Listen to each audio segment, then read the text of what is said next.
ሰላም ቤተሰቦቼ እንዴት ናችሁ? ሰላም ናቸው። እኔ ያለው እግዚአብሔር ይመስገን ደህና ነኝ። በያላችሁበት ዓለም ዳርቻ ሰላማችሁ ይብዛ እያልኩ ዛሬ ደግሞ ይዤላችሁ የመጣሁት የሚገርም የፀጉር ማስክ ነው ይዤላችሁ የመጣሁት። እሱ ምንድን ነው? በተለይ በዚህ ሙቀት ፀጉራችን ለሚረግፍ፣ ለሚበጣጠስ እንዲሁም ደግሞ ሽበት ለሚያስቸግረን በሙቀት ጊዜ ሽበት ያስቸግረናል። እንዲሁም ደግሞ ፀጉራችን ይረግፋል፣ ይነቃቀላል እንዲሁም ደግሞ አላድግ ላለን ለሚደርቅ ለልስላሴ የሆነ ቆንጆ የሆነ ማስክ ነው። በእርግጠኝነት ትወዱታላችሁ። እናንተ ግን ከእናንተ የሚጠበቀው ቪዲዮውን ከአሰራሩ እስከ አጠቃቀሙ ብትጠቀሙት ለእናንተ ተጠቃሚ ትሆናላችሁ። እዚህ ጋር እንግዲህ እኔ ፀጉሬ በጣም ደርቋል እንደምታዩት። እንግዲህ በእንደዚህ ላይ ማበጠሪያ ሊገባው አይችልም። ስለዚህ ምንድነው ያደረግኩት? ይህንን ለማለስለስ እንዲሁም ደግሞ ልታጠብ ስለሆነ እንዳልኳቸው በተለይ ደግሞ እኔ ስንት ወራት ሆነ 2 ወር ምናምን ሆኖኛል። የሽበት ማጥፊያዎችን ፀጉር የሚያለሰልስ የሚያፋፋ የሚያሳድግ ነገር ነው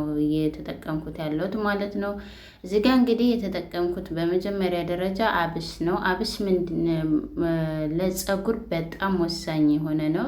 ፀጉራችንን ያሳድጋል እንዲሁም ደግሞ ሽበት ላለብን እና ፀጉርን በፍጥነት ያሳድጋል። ፀጉርን በፍጥነት እንደሚያሳድግ አብሽ ጥሩ እንደሆነ እናንተው ነግራችኛል። ነገር ግን ሽታውን እየፈራችሁት ነው። ዛሬ ሽታውን እንግዲህ እሱንም የሚያጠፋበትን አብሬላችሁ ይዤላችሁ መጥቻለሁ። እንግዲህ እዚህ ጋር የተጠቀምኩት በመጀመሪያ እንትን ነው ያው አብሽ ነው። በቀጣይ ደግሞ ተልባ ነው። ተመሳሳይ ማንኪያ ነው። እናንተ ፀጉራችሁን ማለት እዚህ ጋር መስራት ያለባችሁ እንደ ፀጉራችሁ ብዛትና ማነስ ነው። እኔ ለምሳሌ ፀጉሬ ብዙ ስለሆነ በዛ አድርጌ ነው የምሰራው። እዚህ ጋር 3 ማንኪያ ሩዝ ተጠቅሜ ያለውኝ። ሩዝ ያው ለፀጉር በጣም ቆንጆ ነው፣ ግን ፀጉር ትንሽ ደረቅ ያደርጋል። ነገር ግን አብሹና ተልባው በጣም እንዲለሰልስ ያደርገዋል ማለት ነው። እዚህ ጋር ደግሞ ሌላኛው ቅርንፉድ ነው። እንግዲህ እኔ ሁልጊዜም ቢሆን ቅርንፉድ ከፀጉሬ አላጠፋም ማለት ነው። በቃ ለፀጉሬ የምጠቀማቸው ላይ ሁልጊዜም ቢሆን እጠቀማለሁኝ። እዚህ ጋር እንግዲህ አጥበዋለሁ። እንደምታዩት ቅድምዬ ተልባውን ሳወጣ የሆነ ጥጥ ነገር ይዞታል። ነገር ግን ያው እንደምታዩት እንደዚህ ታሽጎ ነው የሚመጣው። ስለሚታፈን ነው መሰለኝ፣ ሙቀቱ ነው መሰለኝ እንደዚህ ይያያዛል። ጥጥ ነገር ስላለው ምን አደርጋለሁኝ? አጥበዋለሁኝ ማለት ነው። እንግዲህ እዚህ ጋር ያው በአንድ እጄ ስለሆነ እየሰራው ስለነበረ ያው ሳጠነፍፍ አላሳየኋችሁም፣ ግን አጥቤዋለሁኝ ማለት ነው። 2 ዙር አጥቤዋለሁኝ። እንደገናም ደግሞ ሩዙ እብቅ ስላለው እንትን አፈር ነገር እብቅ ስለሚኖረው ምን እናደርጋለን? ብናጠላው አሪፍ ነው ማለት ነው። እና እንግዲህ እዚህ ጋር ያው የሚበቃኝን ያህል ውሃ ጨምራለሁኝ። ግን ያው እንዳልኳችሁ በኋላ ላይም እጨምራለሁ ሌላኛውን ግብአት ሽታውን የሚያጠፋልንን ማለት ነው።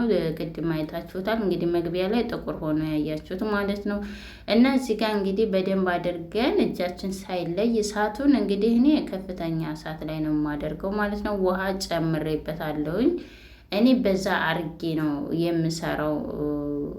ምክንያቱም እንዳልኳችሁ ነግሬያችኋለሁ። እናንተ እንደ ፀጉራችሁ መጠን ይሄ ውህድ በነገራችን ላይ ለሕፃናትም ይሆናል፣ ለልጆች ይሆናል፣ ለማንኛውም አይነት ሰው ይሆናል። ይሄ የፀጉር ማስክ ማለት ነው። ምክንያቱም ምንም ጉዳት የለውም፣ ጥቅም ነው የሚኖረው። በተለይ ደግሞ እንዳልኳችሁ ፀጉራችሁ ችፍ ያለ ድርቅ ያለ ኩርንችች የሆነ ችፍርግ ፀጉር ያላቸው ማለት ነው። ችፍርግ ፀጉር ይባላል እንደዚህ ብዛ ያለ ማለት ነው፣ የተያያዘ ፀጉር እና እሱን በተለይ በጣም አሪፍ ነው። እሱን ለእንትን ለማለስለስ ማለት ነው። እና እዚህ ጋር እንግዲህ አብሹ ሽታው እያወጣ መጣብኝ ማለት ነው። ስለዚህ ደግሞ እኔም አብሹን በዛ አድርጌ ነው የተጠቀምኩት። ምክንያቱም አብሽ ለፀጉር ያው ጥቅሙን እናንተው ራሳችሁ ሁልጊዜም ትጽፉልኛላችሁ። ሽታው ነው እንጂ በጣም በሳምንት በ2 ሳምንት ለውጥ አግኝተንበታል አብሽን ትሉኛላችሁ። ነገር ግን ሽታው እንደዚህ እያጠፋችሁ መጠቀም ትችላላችሁ በቀላል ዘዴ ማለት ነው። እና እዚህ ጋር እንግዲህ እኔ ቡና ተጠቅሜያለሁ ወይም ኔስካፌ የተጠቀምኩት እኔ ኔስካፌ ነው ያለ ሁሌም ቢሆን ማለት ነው። ግን እናንተ አብዛኞቻችሁ ኢትዮጵያ ያላችሁ ናቸው የምትከታተሉኝና ኢትዮጵያ ያላችሁ በተለይ የቡና ተላውን ባጥሉ ለፀጉራችሁ ለእጃችሁ ብትጠቀሙት እንደዚህ አድርጋችሁ አብራችሁ እየተጠቀማችሁ በጣም ለውጥ ታገኙበታላችሁ ለፀጉር እድገት። እና እንደዚህ አድርጌ እንግዲህ እኔ የሚበቃኝን ያህል በዛ አድርጌ ነው ቡና የጨመርኩት።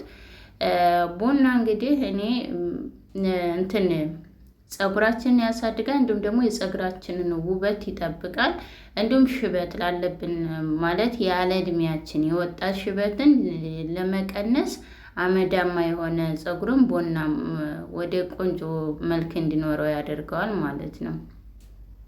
እንዳልኳቸው በተለይ እንደኔ በሙቀት የመጣባቸው ሽበት ያስቸገራቸው አብዛኞቻቸው ፀጉር የሸበተ ተቸገርኩኝ በቃ በግማሽ ነው ሽበት ትሉኛላችሁ። እሱ ምንድነው የሚሆነው? በተለይኛ ሙቀት ሀገር ላይ ያለን ልጆች ሸፉነን ነው የምንሰራው። በዛ ላይ ሙቀት አለ፣ ታፍኖ ነው ለአየር ስለማያገኝ ይሸብታል ማለት ነው። ስለዚህ እኛ ደግሞ በተቻለ መጠን በእንደዚህ መንከባከብ አለብን።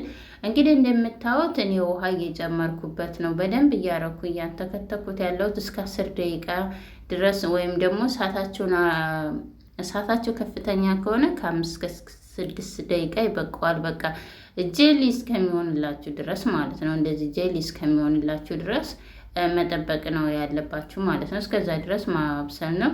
ከዛ እዚህ ጋር እንግዲህ የማጠልበት እቃ አለኝ ማለት ነው። እኔ ሁልጊዜም ቢሆን ቶሎ ትኩሱን ስለሆነ የማጠላው በዚህ ነው። ወንፊት አለኝ። በእንደዚህ አይነት ማጥለያ ቶሎ ዘርግፍ አድርጋችሁ እንትን ትላላችሁ ማለት ነው። እና እኔ እንግዲህ በጣም እስከሚወፍር ድረስ ያኔ ጀሊውን እስከሚያዝ ድረስ አልጠበቅኩትም ማለት ነው። እናንተ ግን እዚህ ጋር በሁለት መልኩ መስራት ትችላላችሁ። እናንተ ጊዜ ታላችሁ ይሄንን እንዳለ ወስዳችሁ ምን ታረጋላችሁ? በማሽን ፍጭት ታድርጉት ማለት ነው። ፍጩት። እኔ ግን እኔ አልፈጨሁትም። እሱም ያልፈጨሁበት ምክንያት ምንድነው? በጣም ጊዜ ስለሌለኝ ስላጠረኝ ነው እንደዚያ ያደረኩት። ምክንያቱም እንዳልኳችሁ የአብሽ ስትፈጩት አብሽና ተልባ ስታጠሉት በጣም ጊዜ ነው የሚፈጅባችሁ። በጣም ከዚህ በፊት ሰርቼዋለሁ፣ ነገር ግን ለእናንተ አላቀረብኩትም እንዴት ፈጭቼ እንትን ብዬ። ግን ለፀጉራችሁ በጣም አሪፍ ነው እንደዛ አድርጋችሁ ስትጠቀሙት ማለት ነው። እና እንደዚህ እዚህ ጋር እንግዲህ የወይራ ዘይት ነው የተጠቀምኩት፣ የወይራ ዘይት ወይም ዘይቶን ማለት ነው። እሱ ለፀጉራችን እንግዲህ ብዙዎቻችሁ ፀጉሬን የወይራ ዘይትና ኮኮነት ተቀብቼ ጥያቄ ያቀረባችሁልኝ ያላችሁ እንትን ፎረፎራ ወጣብኝ ቅባቱ ነው ወይ ብላችሁኛል። እሱ ሳይሆን ማለት በነገራችን ላይ እኔ የወይራ ዘይት በጣም ነው ለፀጉር የሚስማማኝ፣ ነገር ግን እንደ ፀጉሩ ይወስነዋል ማለት ነው። እዚህ ጋር እንግዲህ ሌላኛው ደግሞ የአልመላ ቅባት ነው። እሱን ለፀጉር እንደምታውቁት በጣም አሪፍ ነው። ሽታው ግን ሽታው ነው የራሱ በቃ በጣም ነው የሚከብደኝ እስከምታጠበው። ሆኖም ግን አሪፍ ነው፣ ፀጉራችንን ቆንጆ ነው የሚያደርግልን ማለት ነው። እና እንደዚህ አድርጌ እንደምታዩት እኔ ተጠቅሜ የነበረ ስፕሬት በቃ ፀጉሬ ጭር ብሎብኝ ሰሞኑን በቃ ምን ልበላችሁ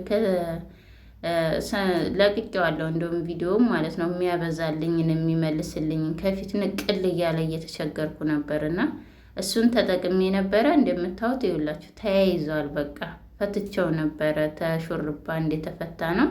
ስለዚህ ፀጉራችንን እንደዚህ አድርገን እየቀባን ብናበጥረው ፀጉራችን አንደኛ አይነቀልም፣ መንታም አይሆንብንም፣ አይበጣጠስብንም፣ እኛም ራሳችንን አያመንም ማለት ነው። እና በእውነት ፀጉሬ ውልቅ ብሎ ሲወጣ በጣም ነው ያሳዘነኝ ከሚገርማችሁ ማለት ነው። ምንድነው እሱም በቃ ሀሳብ፣ ጭንቀት እንዲሁም ደግሞ በቃ ውሃ ታልጠጣችሁ ሀሳብ ታለባችሁ በቃ ራሳችሁን ትጥላላችሁ። በጣም ከባድ ነው የሚሆንባችሁ። ግን እኔ እግዚአብሔር ይመስገን ያሁን አለፈ ማለት ነው። እና እንደዚህ አድርጌ በደንብ አድርጌ እቀባዋለሁኝ። ያው ወዞር ስል ጨለማም እንትን እያለ ነው ካሜራው። እንግዲህ ይቅርታ ለጥራቱ።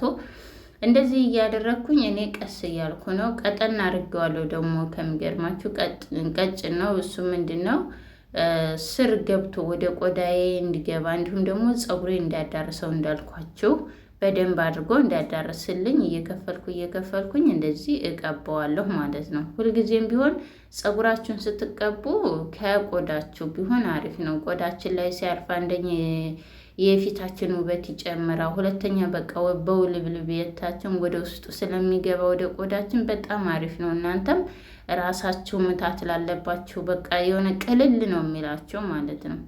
እና እንደዚህ አድርጌ በደንብ እያበጠርኩኝ እንትን ላለው ከታች እንትን እያለብኝ ስለነበረ ያን እየተንጠባጠበ ስለነበር እንደገናም ደግሞ የእንትኑ ሽታ ይረብሻል ክፍልና ገብቼ ጨርሼ በደንብ አበጥሬ መለሳለሁኝ ማለት ነው። እኔ እንዳልኳችሁ ነው። ወፍራም ከሆነ መሬቱ እንትን አይልባችሁም።